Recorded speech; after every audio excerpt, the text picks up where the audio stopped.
Do you get mentally tired? Do you feel a lack of energy to focus on your life, your goals, your family, your health? Do circumstances affect your energy? Well, that's what we're going to talk about today. Hello, welcome to Mindful Joys, a channel to help build mindset and invite joy and abundance in our lives. Mindfulness and conscious living will be at the center of everything we talk about here. We are on this journey with you, so please do share your thoughts in the comments. If you like our content, please do like and subscribe. It'll definitely keep us encouraged and help the video to reach to more people. Today, we are going to talk about the why, what, and how of addressing mental tiredness. Why is it important? What causes it? And most importantly, practices you can start right now and experience a marked difference in your life. This definitely is not medical advice. I have no medical background, and this is purely a summary of teachings that I'm practicing. A quick note that throughout the video, I'm going to refer to different teachers and books. I'll definitely be providing their intros at the very end. So why do we need to address emotional tiredness? Can't we just deal with it when it happens and move on? Well, earlier this year, I was listening to a goal-setting workshop by Rohn, and he started off asking, what's got you turned on? What's getting you up early, staying late? What's challenging you to maximize your abilities all day long? Of course, that is something that we normally think about. But soon after that, he asked, what turns you off? What's robbing your enthusiasm, your zest? And he went on to explain both of these take most of our energy. The first one is where you want your energy to be, focusing on your goals, your self-development. The second one is a drain. It's just a waste of your energy and takes your energy away from your goals. So I felt it is something that needs to be addressed immediately. Time and again, situations have made me feel frustrated, angry, mentally drained. I started thinking through and remembering wonderful lessons I have heard in the past. I listened to a few videos of my mentors and a wonderful solution framed up. And that's what I'm going to share in this video. So what is at the root of this emotional exhaustion or mental tiredness? What causes it? Let's watch this interesting video by Shivani. I can only create a thought. Suppose I fall. What is the reason for it? No reason. Because I know there is a possibility that I can fall. And there is a possibility that each one of you can fall off the chair on which you're sitting.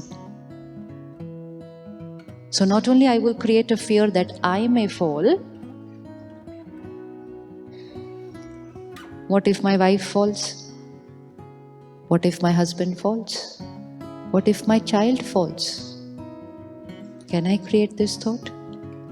Is it normal to think that way? Is it normal to think that way? No. Once the mind gets used to saying this, what if I fall, what if I fall, what if I fall, it's going to create that kind of thought.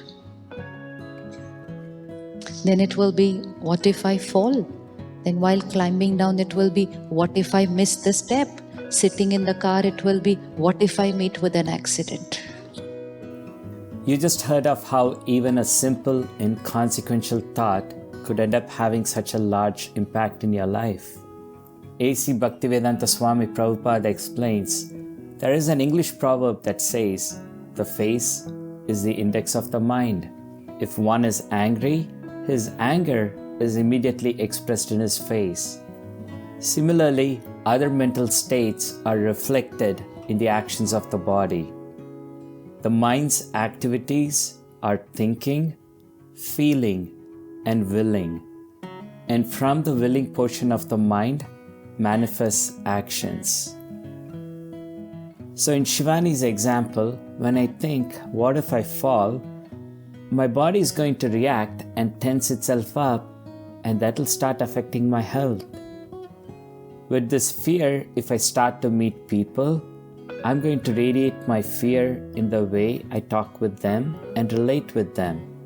And that is going to make them feel a certain way about me. That will be the basis of my relationships. And that fear is soon going to project into my actions, and I will end up living in a world of fear. The thought will create my world. So encouraging as simple a thought as I'm going to fall off this chair could lead to a life framed by fear. So at the very root of emotional exhaustion or mental tiredness is our thoughts. So how is it that one person thinks they're going to fall off the chair and the other is perfectly fine without a doubt? How can the same situation be perceived differently by different people?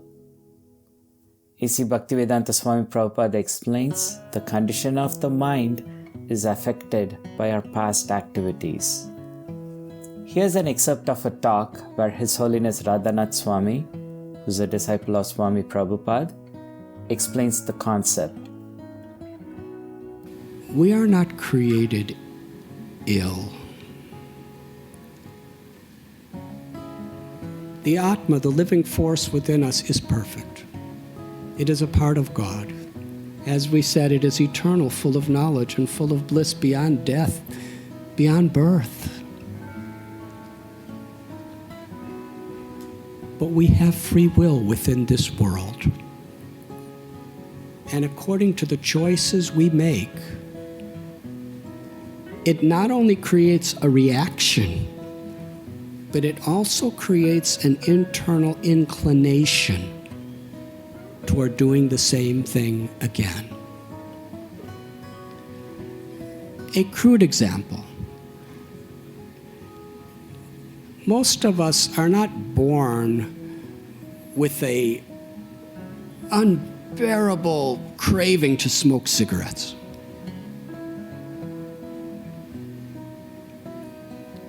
You make the choice. It's not that people shove cigarettes in your mouth. Of course, people could be all around you smoking and you're inhaling it. But you make a choice at a certain time to smoke the cigarette.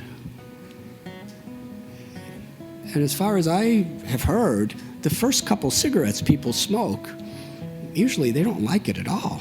They're like, but it's kind of cool to do it.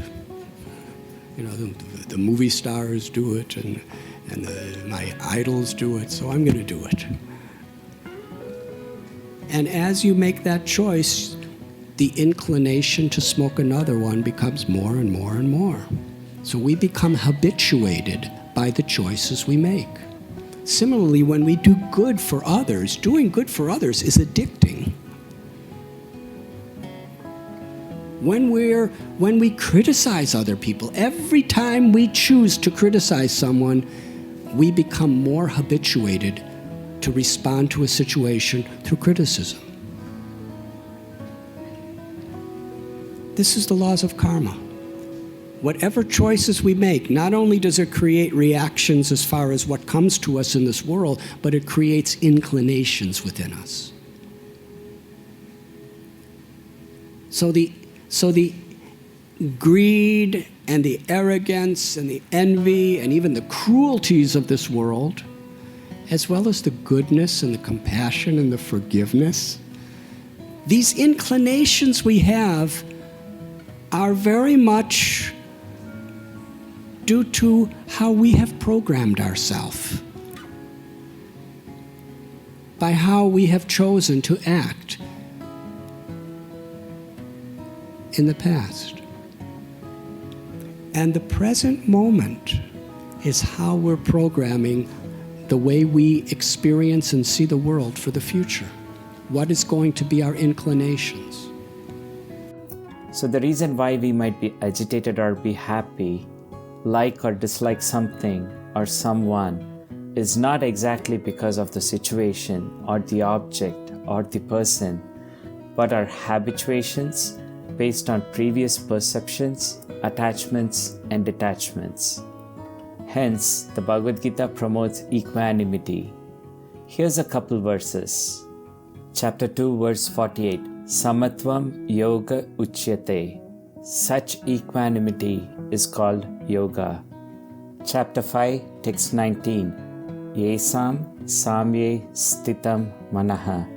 One whose mind is established in equanimity has conquered the negative conditions of this world. So how do we get to equanimity? The first step is in recognizing that our thoughts, feelings, and reactions are not automatic. And the second is to be able to recognize what is a positive thought and what is a negative thought. Let's hear this clip from the movie The Secret. We just think that we don't have any control over it, that our thoughts are on autopilot, our feelings are on autopilot, and so everything is brought to us by default. It's impossible to monitor every thought we have. Researchers tell us that we have about 60,000 thoughts in a day. Can you imagine how exhausted you'd feel to control all those thoughts? Fortunately, that's an easier way, and it's our feelings. Our feelings let us know what it is that we are thinking. So your thoughts cause your feelings. The emotions are this incredible gift that we have to let us know what we are attracting. Think about it. We have good feelings and we have bad feelings. And you know the difference between the two because one makes you feel good and the other makes you feel bad. It is the depression, the guilt, it's the resentment, the anger. They don't make you feel empowered. On another level, it is called bad frequency or bad vibes or whatever you want to call it. The flip side to that, you have good emotions, good feelings, and you know when they come because they make you feel good. Excitement, joy, gratitude, love. Imagine if you can feel that way every day. When you celebrate the good feelings, you will draw to you more good feelings and things that make you feel good. Okay, so now that we know there are positive thoughts and negative thoughts, why does one thought become more prominent and take over the other? Are we created with a certain nature to always lean one side versus the other? Let's listen to this clip from Radhanath Swami. There's a Native American Indian example, which I think very suitably addresses this question, that there are two dogs within each of us. There's a good dog and there's a bad dog. The good dog represents our divine nature, forgiveness, humility, kindness, responsible self-control, decency in how we do our business. You see, this bad dog, envy and anger and hatred and vengeance and greed and selfishness. And then the good dog is there, which is our good character. And they're both trying to demand our attention. I think we all have that experience. And for some people, that bad dog really barks loud.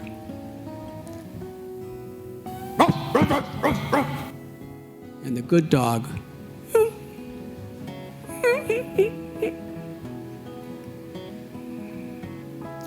which dog is going to control us? Which dog is going to bark the loudest within us? It's the one we choose to feed. Real culture, real humanity is to learn the art in every situation, even if it's challenging, to feed the good dog within us and neglect the bad dog.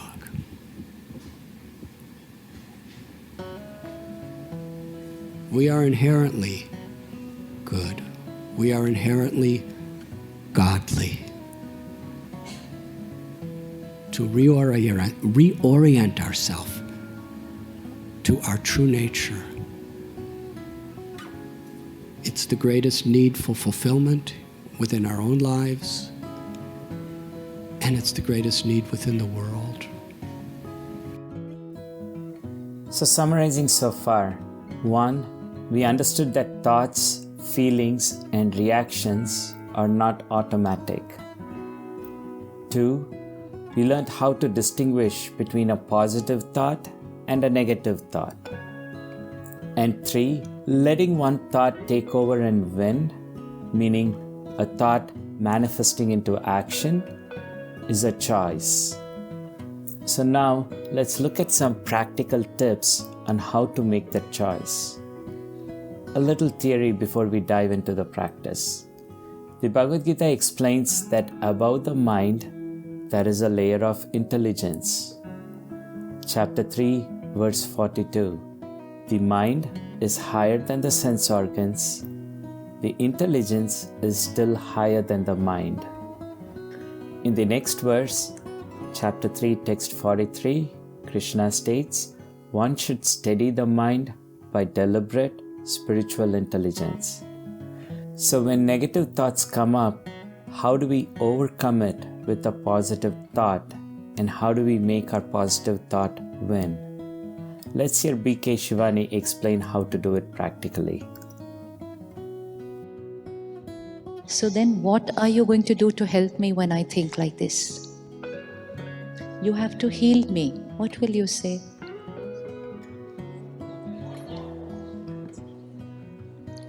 You won't fall. I will say, of course I can fall.